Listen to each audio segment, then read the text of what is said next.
Good morning, everyone. This is Amit Pabari, founder and managing director of CR Forex. The talk of the town is rupee might hit 100 in couple of months. In today's presentation, let us understand what are the factors which are going to impact rupee and what is the outlook on rupee. In uncertain times, when FIIs are net seller, oil prices is moving on a higher level and there is a pressure on trade deficit, whether RBI and government will be able to save rupee from falling. Let us understand that. I strongly believe that you can only solve the problem once you start acknowledging the problem.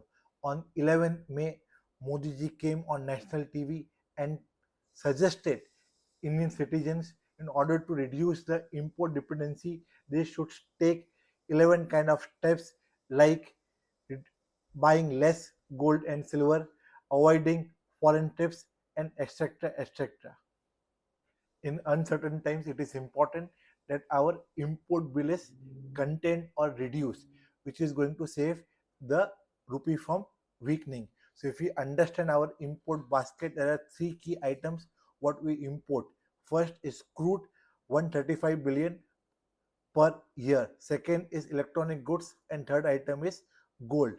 Gold, silver, and oil constitutes 38% of our total import, and the government is trying to reduce dependency on these three key factors.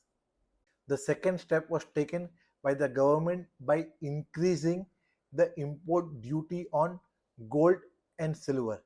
On Friday, they went further ahead and said import of silver will be restricted, and if you want to import silver, there is some kind of provisions and compliances which have to be followed. These are the signals which is suggesting that both government and RBI is going in the same direction and they want to curb rupee from weakening. Apart from the above steps taken by them, they can take further few steps like issuing NRI and SCNR bond, which they have done in 2013. In 2013, after issuing FCNRB bond, inflow of 20 to 25 billion came into Indian economy. Third, it can suggest all government companies to borrow in foreign currency, which will help them to attract flows in Indian economy. Fourth, the most important point, that they can go and change some of the taxation plans for FIIs, which will be a positive for both equity market and bond market. And lastly, RBI can go and increase the interest rate. By doing all of these steps, probably RBI and government can stop rupee from weakening. Now the question is, can it change the trend of the rupee? And the catch here is that oil might not go back to $60 per barrel again, as IEA is suggesting that because of the war, supply capacity has been destroyed drastically and there is a deficit of 1.78 million barrel per day. Once the oil start moving lower, then countries like US will start buying oil and again start filling its oil strategic reserve. Similarly, in its recent visit to UAE, Modi ji and UAE government started framing a solution where India is again going to fill 30 million barrels of oil under its strategic reserves.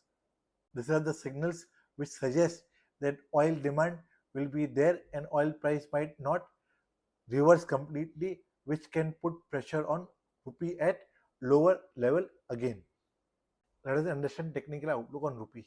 If we see the chart is clearly suggesting that rupee is on the weaker side and the trend is on the bullish side.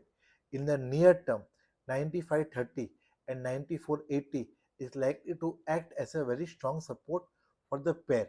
A trend reversal can only happen if rupee closes below 94.80. As far as resistance is concerned, the near term resistance is near 9650 to 97 kind of levels. With this, I will end my today's presentation. Jai Hind. नमस्कार, फिर मिलेंगे next week. Thank you.